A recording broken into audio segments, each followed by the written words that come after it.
La mansión de Blackwood Hall se alzaba sobre la campiña de Derbyshire no como un hogar, sino como un monumento al luto y a la disciplina.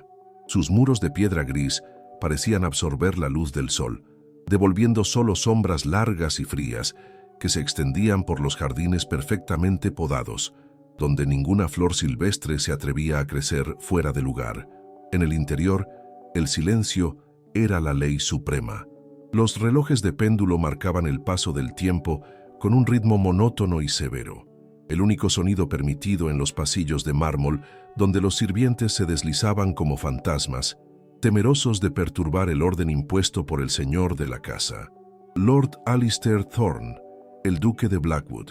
Alistair había sido, en otro tiempo, un hombre capaz de reír, pero eso fue antes de la fiebre que se llevó a su esposa, la duquesa Helena, 3 años atrás, dejándolo con un título vacío, una fortuna inmensa y 2 hijos pequeños que lo miraban con los mismos ojos de su madre muerta.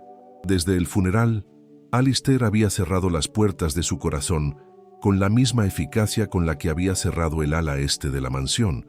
Se había convencido a sí mismo de que el amor era una debilidad, un lujo peligroso que causaba un dolor insoportable cuando se perdía. Por lo tanto, había decidido gobernar su familia como gobernaba sus tierras, con eficiencia, reglas inquebrantables y una distancia emocional absoluta. Para él, sus hijos, Leo de 6 años y Clara de 4, no necesitaban afecto, necesitaban estructura, necesitaban ser moldeados para ser ciudadanos ejemplares, no niños felices. Sin embargo, su plan de orden perfecto tenía una grieta constante: las institutrices. En los últimos 2 años, 5 mujeres habían pasado por Blackwood Hall. Algunas se habían ido llorando, incapaces de soportar la frialdad del duque. Otras habían sido despedidas por el propio Alistair por mostrar demasiada indulgencia o blandura con los niños. La última había huido hacía apenas 2 días, alegando que los niños eran salvajes indomables y que la casa estaba embrujada por la tristeza. Alistair, sentado en su despacho, revisaba la carta de renuncia con una mueca de disgusto. No buscaba una esposa. La sola idea de volver a amar le repugnaba. Buscaba una gerente, buscaba una madre sustituta eficiente, alguien que pudiera disciplinar a sus hijos, educarlos y mantenerlos limpios y presentables para las visitas ocasionales, sin demandar nada de él a cambio. Necesitaba a alguien que entendiera que su función era llenar un vacío funcional, no emocional. Fue en medio de esta crisis doméstica cuando el nombre de Sophie Vane llegó a su escritorio. Sophie no venía recomendada por las agencias de institutrices de élite de Londres. Era la hija de un maestro de escuela rural que había fallecido recientemente, dejándola sin techo y sin recursos.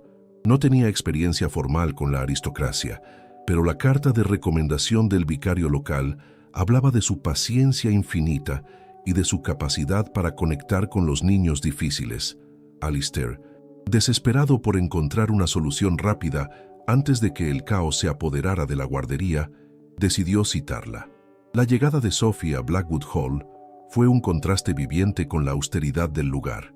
Bajó del carruaje de alquiler bajo una lluvia fina de otoño, vestida con un abrigo de lana marrón que había visto días mejores y un sombrero sencillo que apenas contenía sus rizos rebeldes de color miel. No tenía el porte rígido de las institutrices anteriores. Caminaba con una energía nerviosa pero vital, sus ojos verdes escaneando la fachada imponente de la mansión, no con miedo, sino con una curiosidad desafiante. Llevaba en sus manos no solo su maleta, sino una pequeña caja de madera que contenía sus tesoros: libros de cuentos, lápices de colores y marionetas hechas a mano, herramientas que Alistair seguramente consideraría frívolas. El mayordomo, el señor Sterling, la recibió con una ceja alzada, sorprendido por su juventud y su apariencia poco convencional. La condujo a través del vestíbulo, advirtiéndole en voz baja que el duque no toleraba retrasos ni interrupciones. Sofía sintió, tratando de calmar el latido acelerado de su corazón. Necesitaba este trabajo, necesitaba un hogar, pero al sentir el frío que emanaba de las paredes, se preguntó si sería capaz de sobrevivir en un lugar que parecía diseñado para extinguir cualquier chispa de alegría. La entrevista tuvo lugar en la biblioteca, un santuario de libros oscuros y cuero viejo. Alistair estaba de pie junto a la ventana, de espaldas a la puerta, observando la lluvia. Cuando Sophie entró, él no se giró de inmediato. La dejó esperar, marcando desde el principio quién tenía el poder. Cuando finalmente se volvió, Sophie sintió que el aire se le escapaba de los pulmones. El duque era un hombre de una belleza intimidante, alto y ancho de hombros, con el cabello negro y unos ojos grises que la miraron con la intensidad de un halcón evaluando a una presa. Pero era una belleza fría, como la de una estatua de mármol que ha olvidado cómo moverse. Alistair no perdió tiempo en cortesías. Le preguntó directamente si se sentía capaz de controlar a dos niños que habían hecho huir a mujeres con el doble de su experiencia. Le expuso sus condiciones con una voz grave y carente de inflexión. Los niños debían seguir un horario estricto. Las lecciones eran prioritarias. El juego ruidoso estaba prohibido dentro de la casa y, lo más importante, no quería ser molestado con trivialidades infantiles. Su trabajo era criar a los futuros herederos, no mimarlos. Le dejó claro que no buscaba una figura materna cariñosa, sino una autoridad que impusiera respeto y orden. Sophie lo escuchó con atención, manteniendo las manos entrelazadas para ocultar su temblor. Percibió en las palabras del duque no solo arrogancia, sino una profunda herida. Comprendió que sus reglas draconianas no eran fruto de la maldad, sino del miedo. Miedo a que si permitía el caos, el dolor que mantenía a raya lo inundaría todo. Sin embargo, sabía que no podía aceptar esas condiciones sin defender su propia filosofía. Con una valentía que sorprendió a ambos, le respondió que los niños no eran soldados que necesitaban ser comandados, sino almas pequeñas que estaban de luto, igual que él. Le dijo que la disciplina sin afecto solo creaba rebeldes o muñecos rotos, y que si ella aceptaba el puesto, lo haría a su manera. Le prometió orden y educación, pero le advirtió que no convertiría la guardería en una prisión. Alistair la miró en silencio, evaluando su audacia. Estaba acostumbrado a la sumisión o a la adulación. La franqueza de Sophie le resultó irritante, pero también refrescante. Vio en sus ojos una determinación que le recordó vagamente a la mujer que había perdido. Decidió, en un impulso pragmático, que su terquedad podría ser justo lo que Leo y Clara necesitaban para ser domados. Aceptó contratarla a prueba durante un mes, advirtiéndole que al primer signo de desorden o debilidad sería despedida sin referencias. Sophie fue conducida al tercer piso, donde se encontraban las habitaciones de los niños y la suya propia. Al abrir la puerta de la guardería, entendió por qué las otras institutrices habían huido. La habitación era un campo de batalla.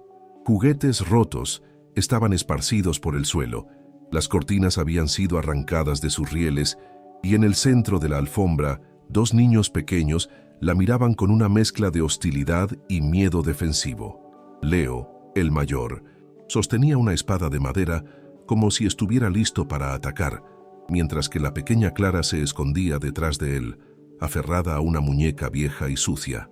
No eran niños salvajes, pensó Sophie al ver sus rostros manchados de lágrimas secas y sus ropas desaliñadas. Eran niños desesperadamente solos, niños que gritaban para ver si alguien, especialmente su padre, los escuchaba. Sophie no los regañó, no les ordenó que limpiaran. En lugar de eso, se sentó en el suelo, a su altura, ignorando el desorden.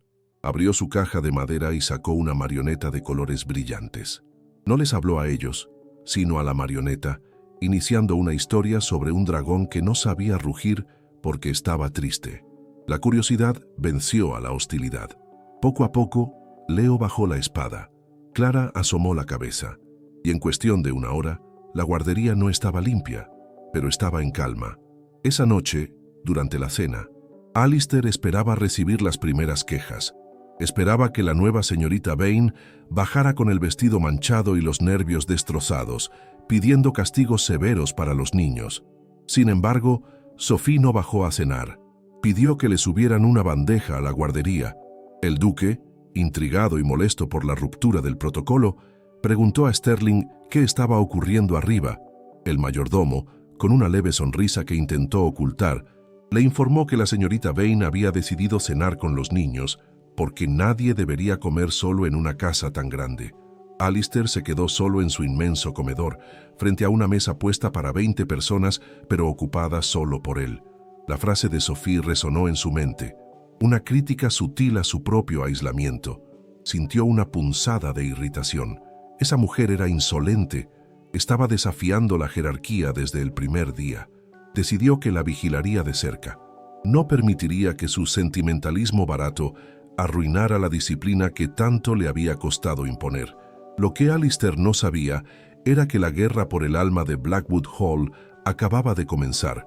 Sophie no había venido solo a enseñar gramática y modales.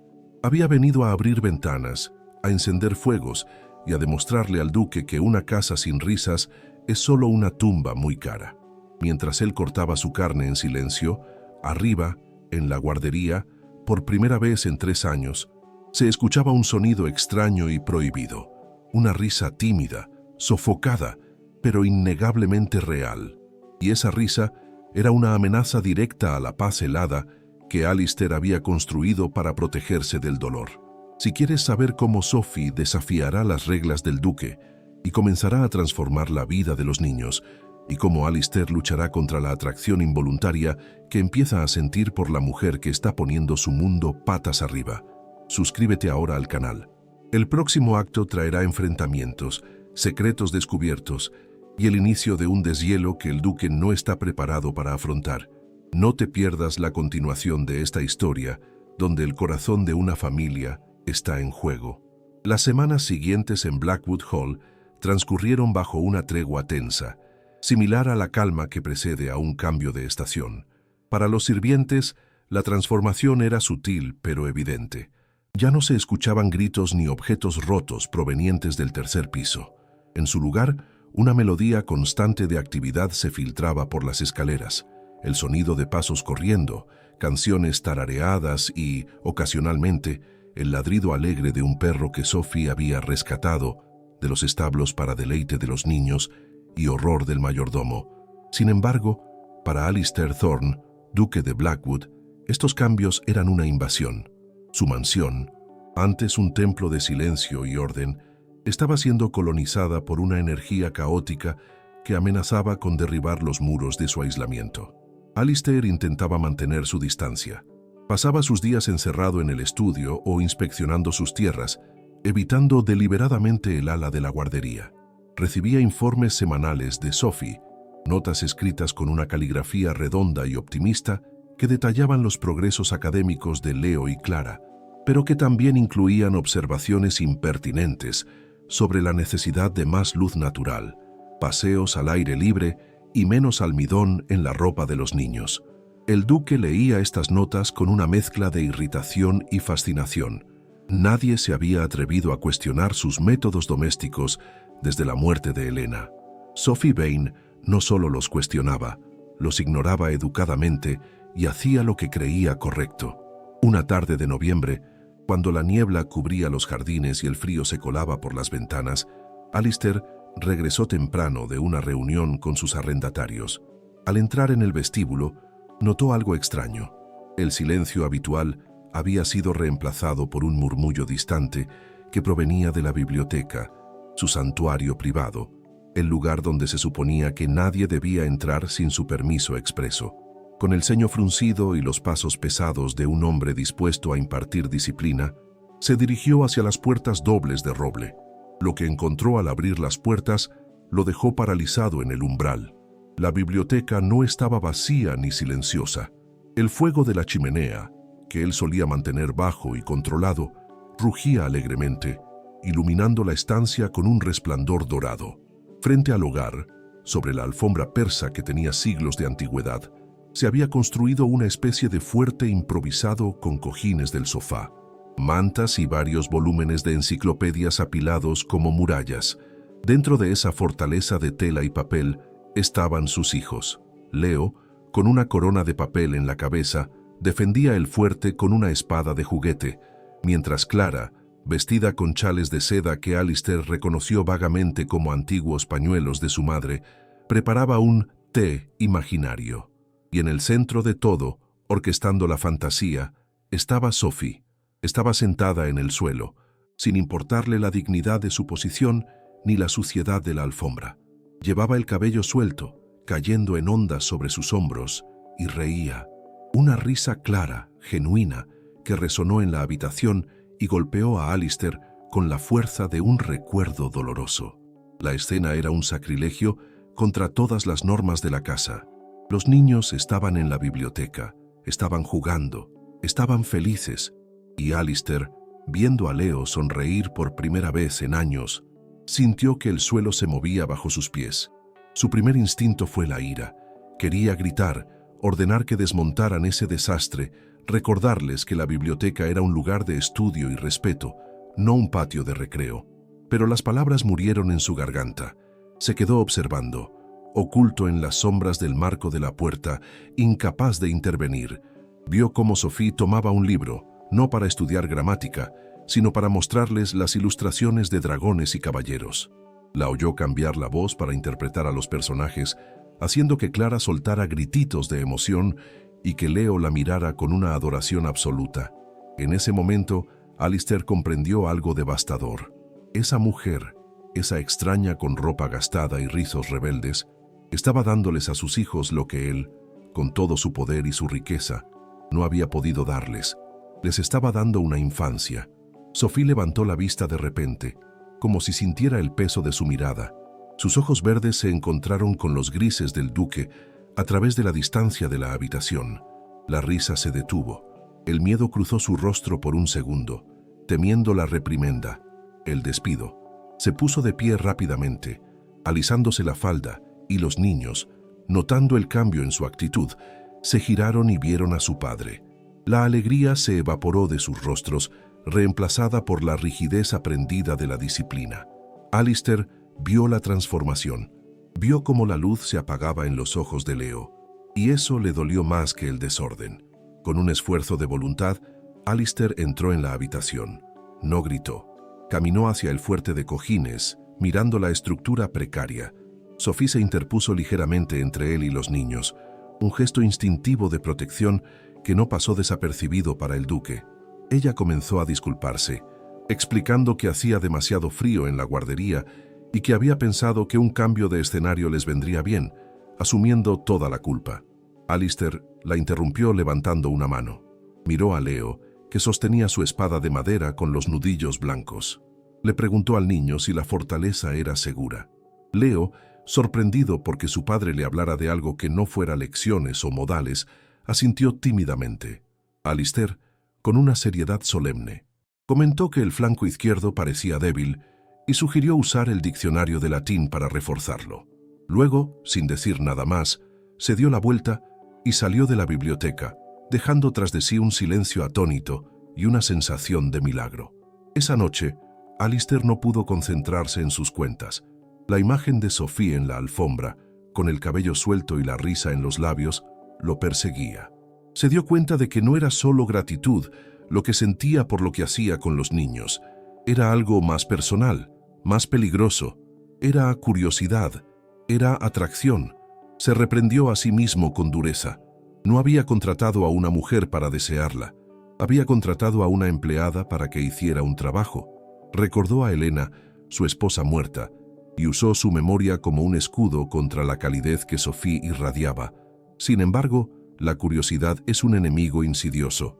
En los días siguientes, Alistair comenzó a buscar excusas para cruzarse con ellos. Inspecciones sorpresa, las llamaba.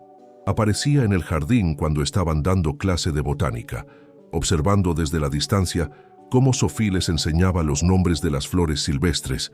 La escuchaba tocar el piano en el salón de música, melodías sencillas que llenaban la casa de vida, y cada vez que la veía, notaba detalles que antes había ignorado. La curva suave de su cuello cuando leía, la firmeza de sus manos cuando vendaba una rodilla raspada, la pasión en su voz cuando defendía a los niños de alguna injusticia menor del personal.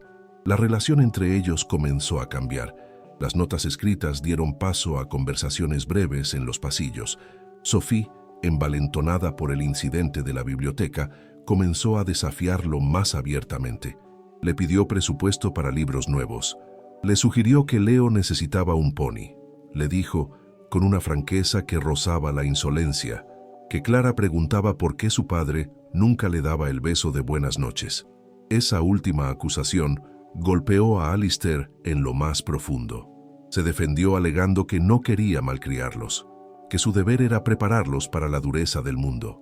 Sophie lo miró con tristeza y le respondió que el mundo ya era lo suficientemente duro y que un padre debería ser el refugio, no la primera lección de frialdad. Esa noche, Alistair subió las escaleras hacia el tercer piso. Se detuvo frente a la puerta de Clara, con la mano en el pomo, luchando contra su propio pánico. El miedo a amarlos demasiado, el miedo a perderlos y sufrir de nuevo, lo paralizó. No entró. Bajó a su estudio y se sirvió una copa de brandy, odiándose por su cobardía. Pero el destino, o la astucia de Sophie, forzó la situación. Una epidemia de gripe estacional golpeó la comarca, y pronto la enfermedad llegó a Blackwood Hall. Los niños cayeron enfermos. Primero Clara, luego Leo. La fiebre era alta, la tos persistente. El médico local vino, recetó reposo y vapores y se marchó dejando instrucciones vagas. La responsabilidad recayó enteramente sobre Sophie.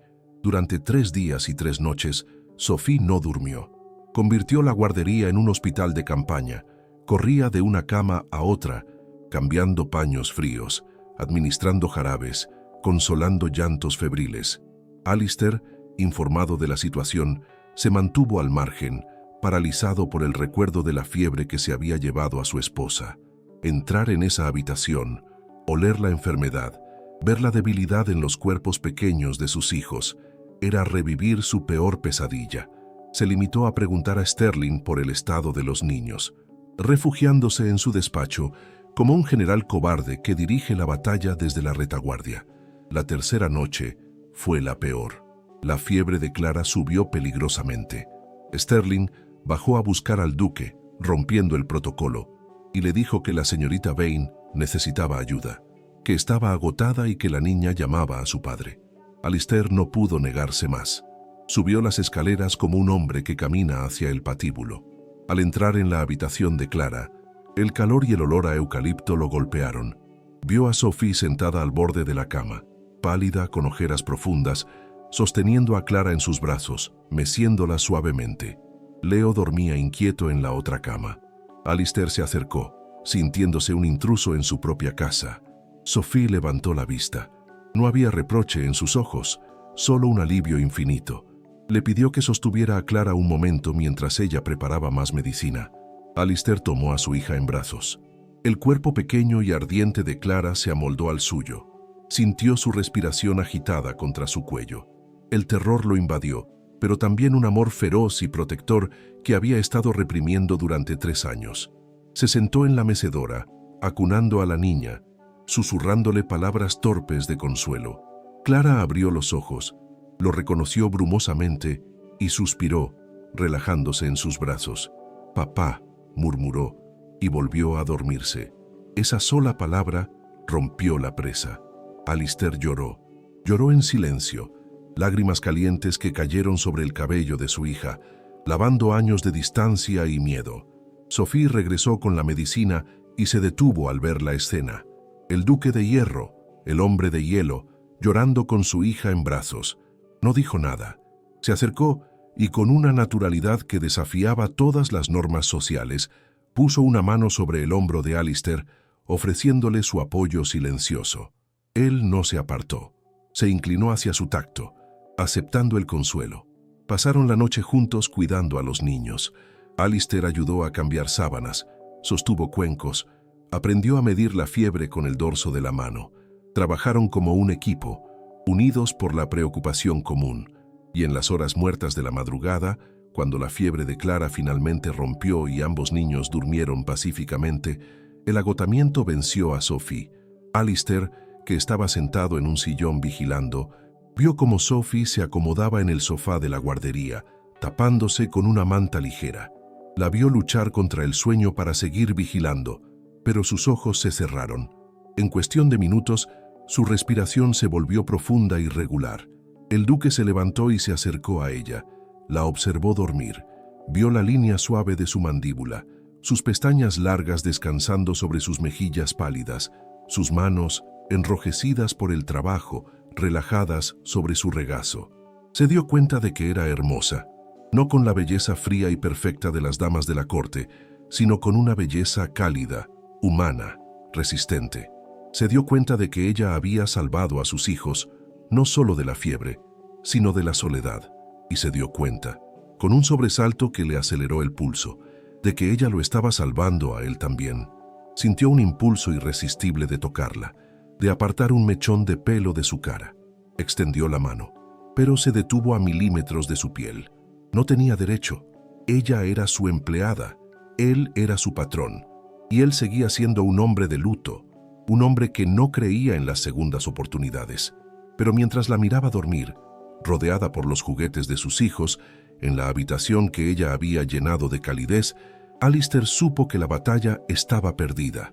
Ya no buscaba solo una madre para sus hijos, estaba empezando a buscar algo más, algo para él, y esa comprensión le aterrorizó más que cualquier fiebre.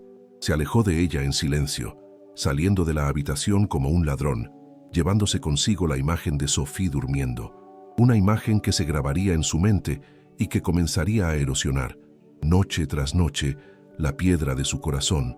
Si la tensión de esta noche de fiebre y revelaciones te ha conmovido, prepárate. El próximo acto traerá la mañana siguiente, donde las barreras invisibles habrán cambiado para siempre. Alistair intentará retroceder, asustado por sus propios sentimientos, pero un evento social inesperado obligará a Sophie a salir de las sombras y brillar ante la sociedad, despertando los celos del duque y la atención no deseada de otros hombres. ¿Podrá Alistair mantener su máscara de indiferencia cuando otros empiecen a ver lo que él se niega a admitir? Suscríbete ahora para no perderte el siguiente capítulo de este despertar emocional.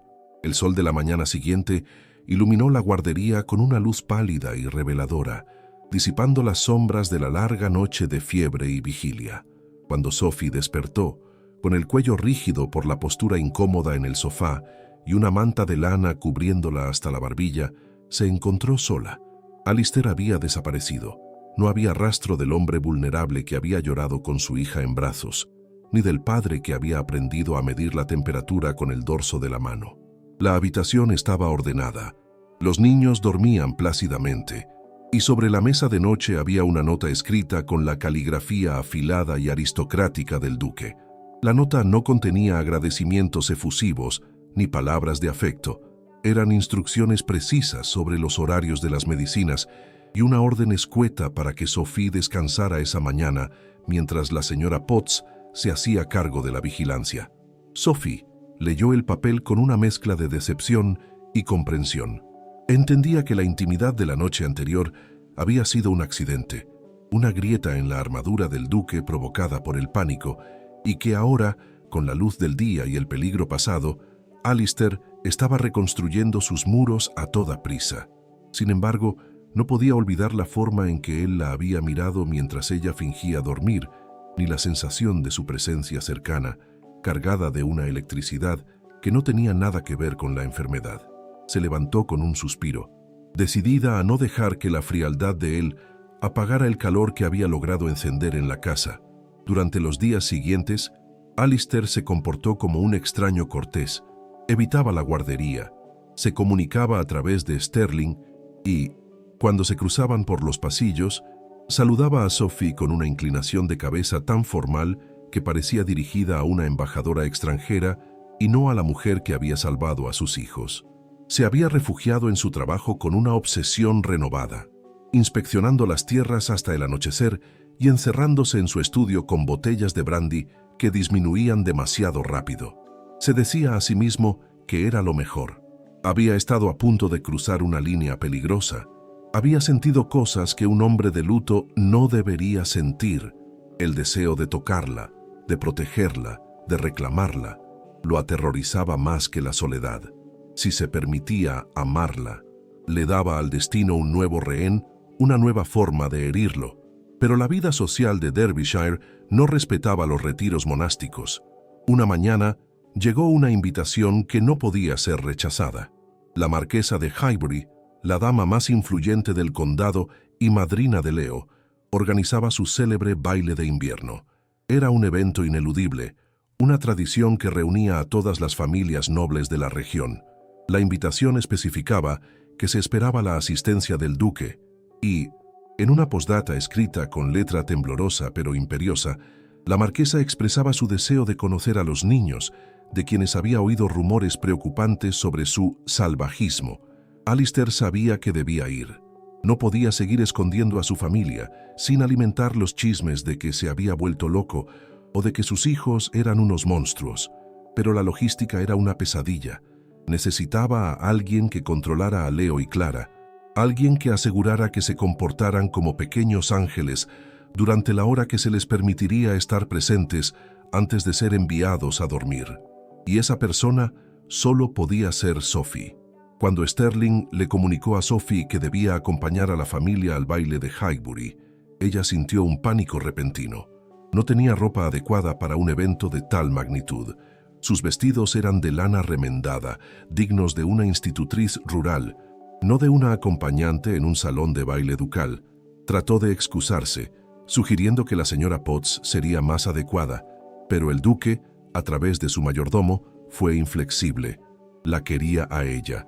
Confiaba en su control sobre los niños y, aunque no lo admitiera ni bajo tortura, necesitaba tenerla cerca en ese nido de víboras sociales. La cuestión del vestuario se resolvió con una eficiencia humillante. Alistair, consciente de la situación precaria de Sophie, pero incapaz de discutirlo con ella cara a cara, ordenó que se abrieran los baúles del ático donde se guardaban ropas antiguas de la familia. No eran los vestidos de su esposa muerta, eso habría sido demasiado macabro incluso para él, sino prendas de su hermana menor, que se había casado y mudado hacía años. La señora Potts, refunfuñando por lo bajo, ayudó a Sofía a adaptar un vestido de terciopelo verde musgo. Era un diseño de hacía 5 años, un poco pasado de moda para los estándares de Londres, pero la tela era exquisita, y el color hacía que los ojos de Sophie brillaran como esmeraldas. La noche del baile, el carruaje de los Thorne partió hacia Highbury. Alistair iba sentado frente a Sophie y los niños. Iba vestido de etiqueta rigurosa, negro sobre blanco, con una expresión de mármol que ocultaba su nerviosismo. Evitaba mirar a Sophie directamente, porque cuando la vio bajar la escalera con ese vestido verde, con el cabello recogido dejando al descubierto la curva de su cuello, sintió un golpe en el estómago tan fuerte que casi perdió el equilibrio. Estaba hermosa, no con la belleza ostentosa de las debutantes, sino con una elegancia serena y natural que la hacía destacar como una flor silvestre en un invernadero de orquídeas. La llegada a la mansión de Highbury fue abrumadora. Cientos de velas, música de orquesta, el murmullo de las conversaciones y el brillo de las joyas.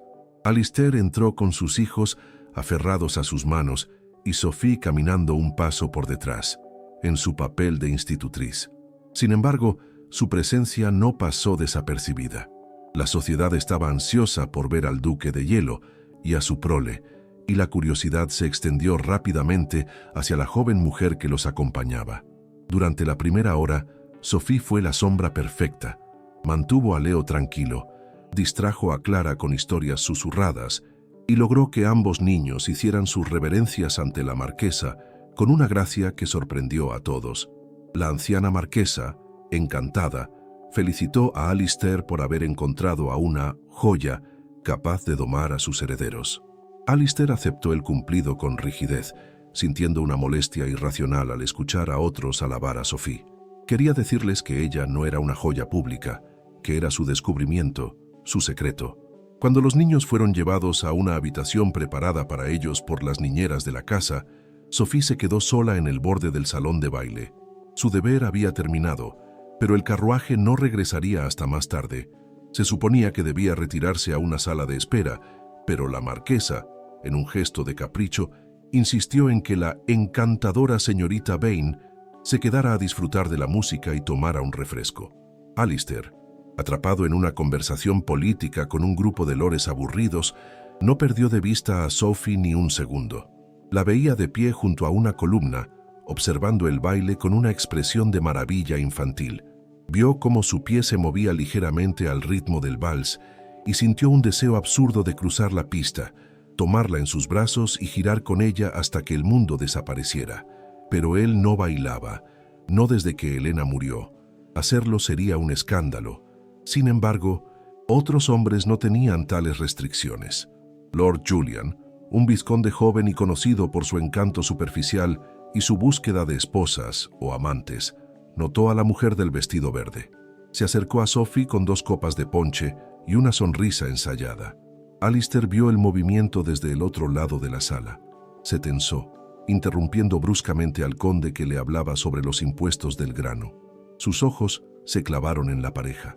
Vio a Julian inclinarse hacia Sophie, invadiendo su espacio personal. Vio a Sophie sonreír educadamente, una sonrisa tímida y nerviosa. Vio cómo Julian le hacía un cumplido que provocó un rubor en las mejillas de ella. El duque sintió un fuego ácido correr por sus venas, celos, unos celos puros, negros y violentos que no había sentido en años. La idea de que otro hombre pudiera hacerla sonreír, de que otro hombre pudiera tocar su mano o, Dios no lo quiera, sacarla a bailar, le resultaba intolerable. Sophie, por su parte, se sentía abrumada. Lord Julian era amable, pero su atención la incomodaba. Le hacía preguntas personales, elogiaba sus ojos, le preguntaba qué hacía una criatura tan exquisita enterrada en Blackwood Hall bajo las órdenes de un ogro.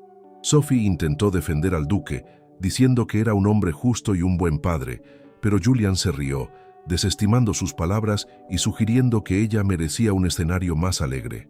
«Baila conmigo». «Señorita Vane», insistió Julian ofreciéndole la mano. «Solo un vals. Nadie se ofenderá». «No sé bailar, milord», mintió ella, retrocediendo. «Y no sería apropiado». «Yo le enseñaré», dijo él, tomando su mano con insistencia. «Es fácil. Solo déjese llevar». Alistair no pudo soportarlo más. Se disculpó con una brusquedad grosera y cruzó el salón de baile como una tormenta que se acerca. La gente se apartaba a su paso, intimidada por la expresión feroz de su rostro. Llegó hasta ellos justo cuando Julian intentaba tirar de Sophie hacia la pista. «La señorita Vane no baila», dijo Alistair. Su voz era baja, pero cargada de una amenaza tal que Julian soltó la mano de Sophie como si quemara. El vizconde se giró, sorprendido, y se encontró con la mirada de acero del duque. Solo intentaba ser cortés en su gracia. La pobre muchacha parecía sola. «La señorita Vane está bajo mi protección y empleo», replicó Alistair, colocándose entre ellos, marcando su territorio con una posesividad que no pasó desapercibida para nadie. «Y no está aquí para entretener a vizcondes aburridos. Está aquí trabajando». Julian, aunque intimidado, intentó mantener la compostura con una sonrisa burlona. «Trabajando, claro. Aunque vestida así, cualquiera diría que es la reina de la fiesta. Quizás debería tener cuidado, duque. Una flor tan bella en un jardín tan sombrío, alguien podría intentar trasplantarla a un lugar con más sol». La insinuación era clara. Julian estaba desafiándolo. Estaba diciendo que Sophie era demasiado buena para él, demasiado viva para su luto. Alistair dio un paso adelante, sus manos cerradas en puños a los costados. «Sophie», dijo el duque, sin mirar atrás, sus ojos fijos en el vizconde. «Ve a la terraza. Espérame allí». «Pero, señor», empezó ella, asustada por la tensión. «Ahora», ordenó él. Sophie obedeció, saliendo apresuradamente hacia las puertas de cristal que daban al jardín de invierno. Cuando se fue, Alistair se inclinó hacia Julian y le susurró algo que hizo que el vizconde palideciera y diera un paso atrás, murmurando una disculpa apresurada antes de desaparecer entre la multitud. Alistair se giró y siguió a Sophie. La encontró en la terraza de piedra, temblando por el frío de la noche, abrazándose a sí misma. La música llegaba amortiguada desde el interior. Estaban solos bajo la luna y las estrellas heladas. «¿Por qué hizo eso?», preguntó ella cuando él se acercó. Se giró para enfrentarlo, con los ojos brillantes de indignación y vergüenza. «Me humilló, me trató como si fuera una propiedad. Lord Julian solo estaba siendo amable». «Lord Julian estaba siendo un depredador», espetó Alistair, quitándose su propia chaqueta de gala y poniéndola sobre los hombros de ella con un movimiento brusco. «Y tú estabas siendo ingenua. Ese hombre no quería bailar. Quería trofeos. ¿Y qué le importa a usted?, replicó Sophie, el calor de la chaqueta del duque envolviéndola con su aroma a sándalo. Soy su institutriz. No soy su hija, ni su esposa. Si quiero bailar, si quiero sonreír, es mi decisión. Usted me ignora durante días, me trata como a un mueble, y luego aparece para espantar a la única persona que me ha hablado con amabilidad en toda la noche. Alistair la agarró por los brazos, impulsado por una frustración que no podía contener. La miró iluminada por la luz de la luna, con el vestido verde y su chaqueta negra cubriéndola. Se veía tan viva, tan real, que le dolía. ¿Amabilidad?, preguntó él con voz ronca. ¿Crees que eso es amabilidad? Amabilidad es quedarse despierta 3 noches cuidando a los hijos de otro. Amabilidad es hacer reír a un niño que olvidó cómo hacerlo. Julian no sabe nada de ti, solo ve una cara bonita. ¿Y qué ve usted?, desafió ella con la voz temblando. ¿Qué ve usted, mi señor duque? Alistair se quedó en silencio. La tenía tan cerca que podía sentir su calor. La pregunta colgaba en el aire, exigiendo una verdad que él no estaba listo para dar, pero que ya no podía ocultar. Veo a la mujer que ha invadido mi casa, susurró él, bajando la cabeza hasta que sus frentes casi se tocaron. Veo a la mujer que ha puesto mi mundo del revés. Veo a la única persona que me hace sentir que estoy vivo, y eso me aterra, Sophie. Me aterra porque no sé si puedo sobrevivir a perderte, y ver a ese imbécil tocarte me hizo querer destruir el salón entero. Sophie contuvo el aliento. La confesión era cruda, dolorosa y hermosa. Alistair, susurró ella. Él la miró a los labios. El deseo era una marea incontrolable. Quería besarla. Quería borrar el rastro de la mirada de Julian. Quería decirle que ella era suya, no por contrato, sino por derecho del corazón. Pero el sonido de la puerta de la terraza abriéndose los separó de golpe. Un grupo de invitados salía a fumar. Alistair soltó a Sophie y dio un paso atrás, recuperando su máscara de frialdad en un instante, aunque su respiración seguía agitada. «El carruaje está listo», dijo él con voz tensa, sin mirarla. «Nos vamos. Los niños deben estar cansados». Se dio la vuelta y entró de nuevo en el salón, dejando a Sophie sola en la terraza, con el corazón latiendo desbocado bajo la chaqueta del duque, sabiendo que todo había cambiado. Alistair Thorne no era inmune a ella. Sentía celos, sentía deseo y sentía miedo. La Guerra Fría había terminado. Ahora comenzaba la batalla por romper sus últimas defensas. Si la tensión de este encuentro en la terraza te ha dejado sin aliento, prepárate para el acto 4. De regreso a la mansión, una tormenta de nieve los atrapará, obligando al duque y a la institutriz a refugiarse en una posada de camino. Allí, lejos de los ojos de la sociedad y de los sirvientes, obligados a compartir una habitación por falta de espacio, las barreras finales caerán. ¿Podrá Alistair resistirse cuando la tenga tan cerca? ¿Y qué secreto del pasado de Sophie saldrá a la luz para complicarlo todo? Suscríbete ahora para no perderte el momento en que el hielo finalmente se quiebre. El viaje de regreso desde la mansión de Highbury comenzó bajo un silencio espeso, solo roto por el sonido rítmico de los cascos de los caballos sobre el camino endurecido por la helada. Dentro del carruaje ducal, la atmósfera era una mezcla de agotamiento y tensión no resuelta.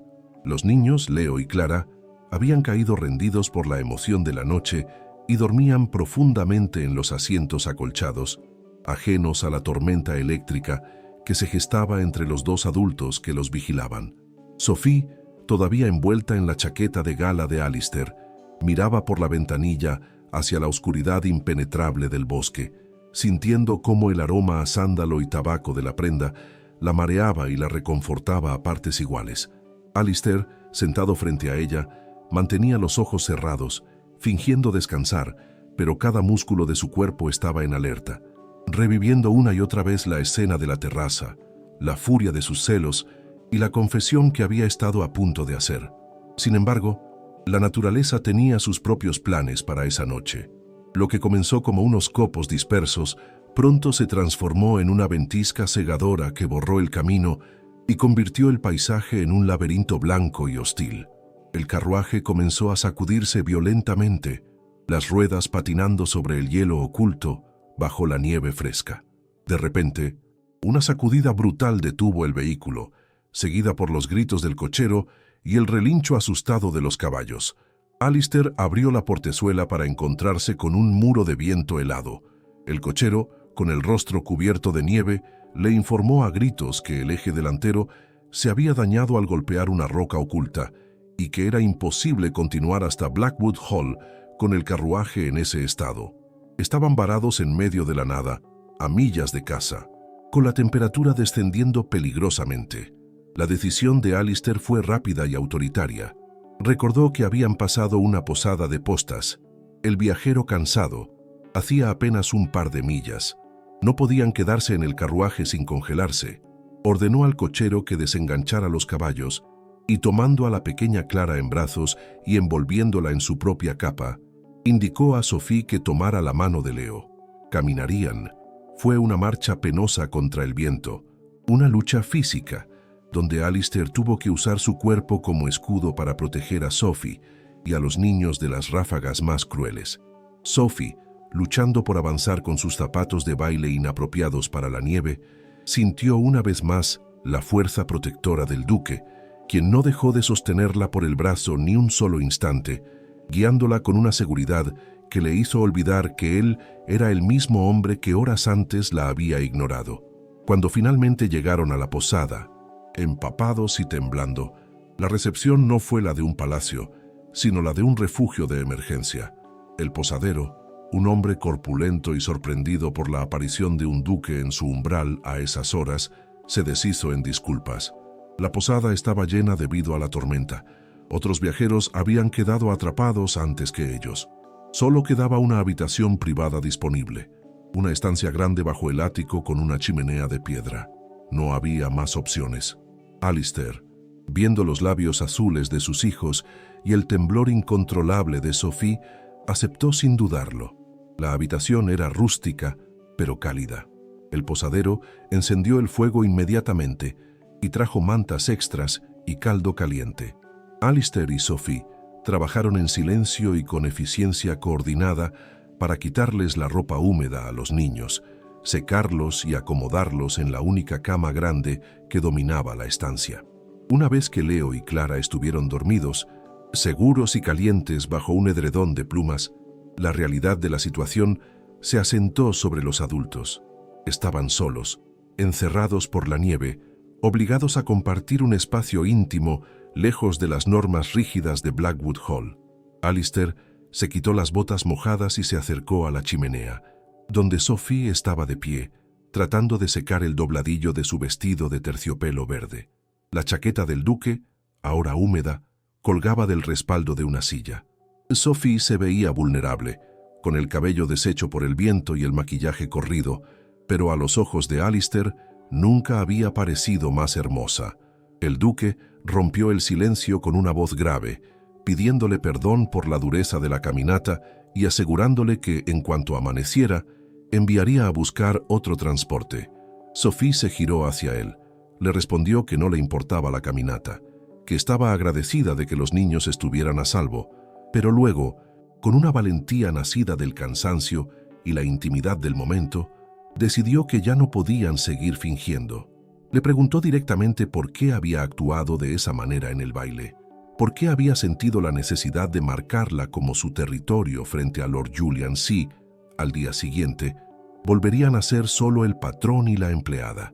Le exigió saber qué significaban sus palabras en la terraza, esa confesión a medias sobre el miedo a perderla. Alistair la miró largo rato, el fuego reflejándose en sus ojos grises. Se dio cuenta de que las barreras habían caído. Ya no estaban en su mansión, rodeados de fantasmas y deberes. Estaban en un limbo, un espacio fuera del tiempo. Se acercó a ella, deteniéndose a una distancia prudente, pero cargada de intención. Le confesó que sus celos no habían sido un acto de posesión arrogante, sino de pánico. Le explicó que verla sonreír a otro hombre le había hecho darse cuenta de que ella merecía una vida llena de luz, bailes y alegría, cosas que él, un viudo amargado con el alma congelada, creía no poder darle.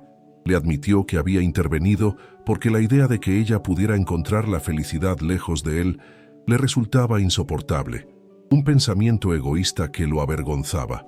Sophie escuchó, sintiendo cómo su corazón se ablandaba. Le respondió que él estaba equivocado sobre lo que ella deseaba.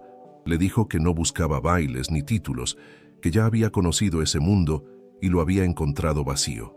Y entonces reveló su propio secreto, la pieza del rompecabezas que explicaba su reticencia y su soledad.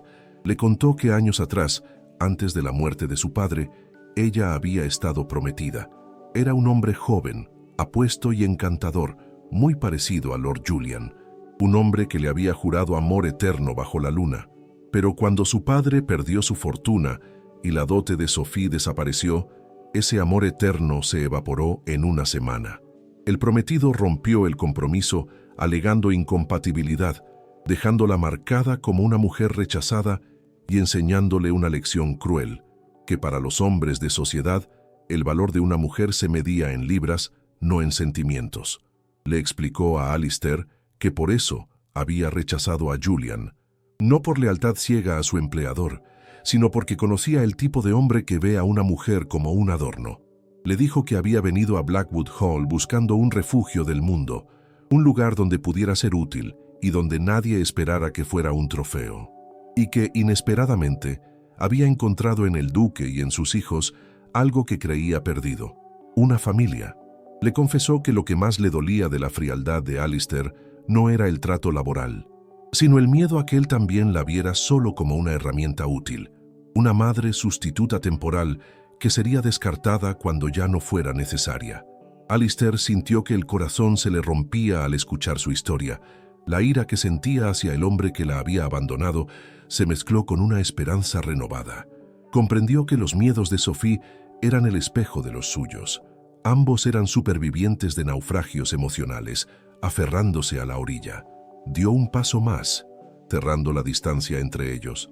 Levantó la mano y con una delicadeza infinita acarició la mejilla de Sophie, borrando una lágrima invisible. Le dijo que ella nunca sería una herramienta para él. Le aseguró que, para él, ella era el corazón que había vuelto a poner en marcha el reloj detenido de su vida. Le dijo que cuando la veía dormir con sus hijos, o cuando la veía reírse de sus propias torpezas, no veía a una institutriz, veía a la mujer que había logrado lo imposible, hacerle desear un futuro. Le juró que su riqueza y su título no significaban nada si no podía compartirlos con alguien que lo viera a él, al hombre detrás del duque, y que ella era la única que lo había hecho. Sophie se inclinó hacia su mano, cerrando los ojos. El contacto era eléctrico, una promesa de calor en medio de la nieve. La tensión en la habitación cambió. Ya no era la tensión del conflicto, sino la de una atracción magnética que había sido reprimida durante demasiado tiempo. Alistair deslizó su mano hacia la nuca de ella, sus dedos enredándose en los rizos sueltos de su cabello. La miró a los labios y Sophie supo que él iba a besarla, y supo que quería que lo hiciera. Pero justo en ese momento, un sonido suave rompió el hechizo. La pequeña Clara se removió en la cama, gimiendo en sueños, llamando a su padre. Alistair y Sophie se separaron de golpe, como si hubieran sido sorprendidos cometiendo un delito. Alistair miró hacia la cama, donde sus hijos dormían ajenos al drama de los adultos. La realidad de su responsabilidad, de la inocencia que debían proteger, se interpuso entre ellos. Pero algo fundamental había cambiado. Ya no había vuelta atrás. La confesión estaba hecha. Alistair se dirigió a la cama para calmar a Clara, acariciando su espalda hasta que la niña volvió a dormirse. Cuando se giró, vio que Sophie había improvisado una cama en el suelo con las mantas sobrantes y los cojines de los sillones cerca del fuego. «Toma la cama», susurró él. «Yo dormiré en el sillón». «No», respondió ella con firmeza. «Los niños te necesitan cerca, y el sillón es demasiado pequeño para ti. Estaré bien aquí, estoy acostumbrada». Alistair no discutió, sabiendo que era inútil con la terquedad de ella, pero no se acostó en la cama. Se sentó en el suelo, junto al lecho improvisado de Sophie, apoyando la espalda contra el armazón de la cama de los niños. «Entonces haremos guardia juntos», dijo él. Sophie se acomodó en las mantas, mirando al duque sentado a su lado, vigilando su sueño como un guardián silencioso. Se estiró y su mano rozó la de él, que descansaba en el suelo. Alistair no la retiró. Entrelazó sus dedos con los de ella. «Duerme, Sophie», le dijo en la penumbra. «Mañana volveremos a casa, pero las cosas no serán igual. Te lo prometo». Sophie se durmió con la mano del duque sosteniendo la suya, sintiendo que, por primera vez en su vida, no tenía que luchar sola contra el frío. La tormenta fuera podía rugir todo lo que quisiera. Dentro de esa pequeña habitación de posada, se había forjado una alianza inquebrantable. Sin embargo, ninguno de los dos sabía que el regreso a Blackwood Hall traería consigo un desafío final. La sociedad no perdonaba fácilmente, y la tía soltera de Alistair, una matriarca formidable que había escuchado los rumores del baile, estaba en camino para salvar al duque de la influencia de la institutriz. La burbuja de intimidad estaba a punto de enfrentarse a la dura realidad de las expectativas aristocráticas. Si la ternura de esta noche en la posada te ha conmovido, no te pierdas el gran final.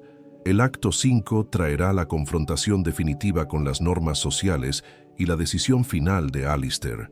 ¿Tendrá el valor de desafiar a su familia y a su mundo por la mujer que ama? ¿O el deber ducal aplastará la promesa hecha en la nieve? Suscríbete para descubrir cómo termina esta historia de amor, redención y segundas oportunidades. El regreso a la mansión de Blackwood Hall, bajo la luz clara y fría de la mañana siguiente, tuvo un aire de solemnidad que contrastaba con la calidez íntima compartida en la posada. El carruaje de alquiler que el posadero había conseguido para ellos avanzaba con lentitud por el camino de entrada, flanqueado por robles centenarios cubiertos de escarcha. Alistair observaba la fachada de su hogar ancestral a través de la ventanilla, sintiendo por primera vez en años que no regresaba a una prisión de piedra, sino a un lugar que podía ser habitado de verdad. Sin embargo, su instinto le advertía que la paz no estaba garantizada. Al ver un carruaje negro y desconocido estacionado frente al pórtico principal, con el escudo de armas de la familia materna grabado en la puerta, supo que el pasado había venido a cobrar su deuda. Sophie, sentada frente a él con los niños aún adormilados a su lado, notó la tensión en la mandíbula del duque. Alistair le explicó con voz grave que su tía, Lady Agatha, había llegado. Le describió a Agatha como la guardiana de las tradiciones más rancias de la familia, una mujer que consideraba que la emoción era una vulgaridad y que el deber estaba por encima de la felicidad. Le advirtió que Agatha probablemente había sido informada de su ausencia nocturna y que no interpretaría la tormenta como una excusa válida, sino como un escándalo que debía ser purgado. Sophie sintió un nudo en el estómago, pero miró a Leo y a Clara, y luego a Alistair, y decidió que ninguna tía formidable la haría retroceder. Al entrar en el vestíbulo, la atmósfera era gélida. Los sirvientes estaban alineados con expresiones de terror, y en el centro del salón, de pie como una estatua de juicio moral, estaba Lady Agatha. Era una mujer anciana, vestida de luto riguroso, a pesar de que habían pasado décadas desde la muerte de su propio marido. Apoyada en un bastón de ébano, que utilizaba más como arma que como soporte. Su mirada recorrió al grupo con desaprobación manifiesta, deteniéndose en el vestido arrugado de Sophie y en la apariencia cansada del duque. Sin esperar saludos, Agatha lanzó su ataque. Con una voz que resonaba como metal golpeando piedra, interrogó a Alistair sobre su paradero durante la noche. Cuando el duque explicó brevemente el accidente del carruaje y la estancia obligada en la posada, la anciana soltó una risa seca y despectiva. Declaró que un caballero habría encontrado la manera de regresar o de alojar a la institutriz en un lugar separado, y que pasar la noche bajo el mismo techo en una posada de camino comprometía irremediablemente la reputación de la casa Blackwood. Luego dirigió su atención a Sophie. La acusó sin rodeos de ser una oportunista que había utilizado a los niños para atrapar a un hombre vulnerable por el duelo. Le dijo que su comportamiento en el baile de Highbury había sido comentado en todo el condado, que sus coqueteos con Lord Julian habían sido vergonzosos y que su desaparición nocturna con el duque era la gota que colmaba el vaso. Le ordenó, con la autoridad de quien se cree dueña de la moralidad ajena, que hiciera las maletas y abandonara la mansión inmediatamente, asegurándole que se encargaría de que nunca volviera a trabajar en una casa decente de Inglaterra. Sophie sintió que las lágrimas de humillación picaban en sus ojos, pero se mantuvo firme. Iba a responder, a defender su honor y su amor por los niños, pero no fue necesario. Alistair dio un paso adelante, colocándose entre su tía y Sophie, un muro físico y emocional que cortaba la línea de ataque. Con una voz tranquila pero cargada de una autoridad nueva, le dijo a su tía que estaba equivocada. Le informó que Sophie no se iría a ninguna parte, porque ella era la única razón por la que esa casa seguía en pie. Le recordó los años de silencio, la frialdad que había impuesto a sus propios hijos, siguiendo los consejos de Ágata sobre la crianza adecuada, y cómo eso casi había destruido lo que quedaba de su familia. El duque miró a sus hijos, que se escondían tras las faldas de Sophie, y luego miró a la institutriz. Le confesó a su tía y a todos los presentes que había contratado a Sophie buscando una madre sustituta, una empleada que llenara el vacío funcional de la maternidad, pero admitió que había encontrado mucho más. Le dijo que Sophie no solo había cuidado a los niños, lo había cuidado a él. Le había enseñado que el luto no es un estado permanente, sino un túnel que se debe atravesar, y que la luz al otro lado tenía el color de los ojos de ella. Ágata, escandalizada por tal exhibición de sentimientos plebeyos, intentó interrumpir, alegando que estaba hechizado o enfermo, pero Alistair no se detuvo. Declaró que si la reputación de la casa dependía de la infelicidad y la soledad, entonces prefería que la reputación ardiera. Anunció que las reglas habían cambiado, que en Blackwood Hall se permitiría reír, se permitiría jugar en la biblioteca y, sobre todo, se permitiría amar. Se giró hacia Sophie, ignorando por completo la indignación de su tía. Le tomó las manos delante de todos, sin importarle el qué dirán. Le dijo que la noche anterior, en la posada, había sentido miedo de perderla, pero que esa mañana sentía algo diferente, certeza. Le confesó que la imagen de ella durmiendo con sus hijos, protegiéndolos con su propio cuerpo, se había grabado en su alma como el momento en que supo que ya no podía vivir sin ella. Allí, en el vestíbulo frío donde tantas veces había reinado el silencio, Alistair le pidió a Sophie que se quedara, pero no como institutriz. Le pidió que aceptara ser su esposa, la madre oficial de sus hijos y la dueña de su corazón. Le prometió que, si aceptaba, pasaría el resto de sus días tratando de ser el hombre que ella merecía, un hombre que no se escondía tras el trabajo o el dolor, sino que vivía plenamente a su lado. El silencio que siguió fue absoluto. Ágata se quedó boquiabierta, incapaz de procesar la rebelión de su sobrino. Los sirvientes contenían el aliento. Sophie miró al duque. Vio en sus ojos grises la verdad de sus palabras, la vulnerabilidad que le ofrecía como un regalo precioso. Recordó su propia soledad, su miedo a no pertenecer a ningún lugar, y se dio cuenta de que había encontrado su hogar no en un edificio, sino en este hombre y en estos niños. Con voz temblorosa pero clara, Sophie respondió. Le dijo que no le importaban los títulos ni las riquezas y que la opinión de la sociedad le era indiferente. Le dijo que lo único que quería era seguir despertando bajo el mismo techo que él y ver crecer a Leo y Clara. Aceptó su propuesta, no como un contrato, sino como una promesa de amor. Alistair, rompiendo la última barrera de su contención aristocrática, la besó frente a su tía y a todo el personal. Fue un beso que selló el final del invierno en Blackwood Hall.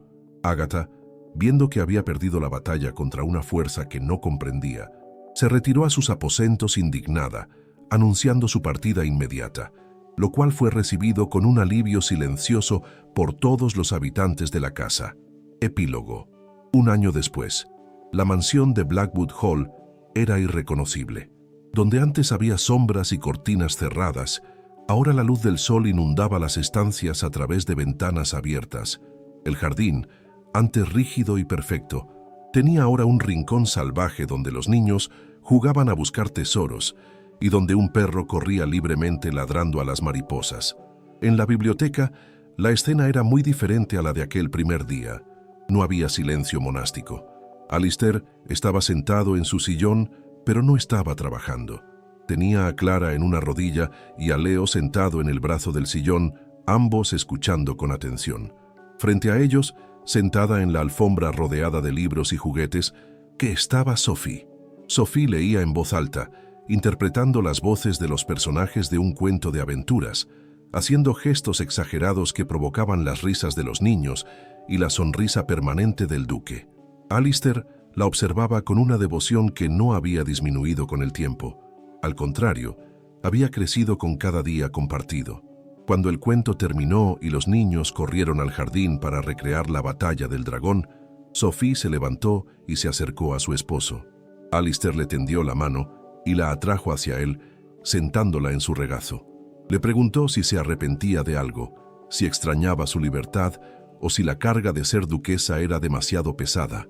Sophie apoyó la cabeza en su hombro, sintiendo la solidez de su presencia y la paz que emanaba de él. Le respondió que su única libertad era estar donde quería estar y que no había lugar en el mundo donde prefiriera estar que allí, en esa biblioteca que una vez fue una tumba y ahora era el corazón de su familia. Alistair le acarició el cabello, recordando la noche de la tormenta, la fiebre y el momento exacto en que la vio dormir, y supo que estaba perdido y salvado al mismo tiempo. Le susurró al oído que ella había cumplido su deseo original de una manera que él no esperaba. Había encontrado una madre para sus hijos, sí, pero al hacerlo, le había devuelto la vida al padre.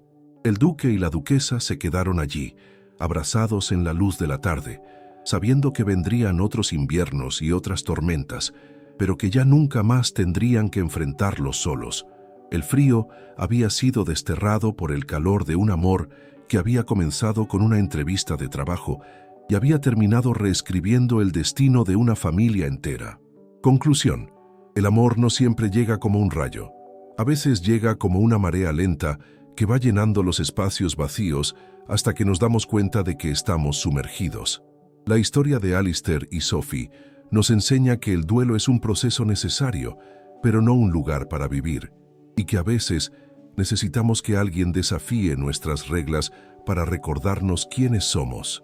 Nos recuerda que un hogar no se hace con piedras, sino con risas, con paciencia y con la valentía de abrir el corazón una vez más. Si esta historia de transformación, segundas oportunidades y amor familiar te ha llegado al corazón, si sentiste la soledad del duque y la calidez de la institutriz, te invito a dejarme en los comentarios la palabra hogar. Así sabré que eres de los que creen que el amor es la única estructura que sostiene una vida verdadera. Y si quieres seguir descubriendo romances que desafían al destino y sanan el alma, suscríbete al canal, activa la campanita y comparte este relato. Gracias por ser parte de nuestra familia de historias. Nos vemos en el próximo cuento, donde el amor siempre tiene la última palabra.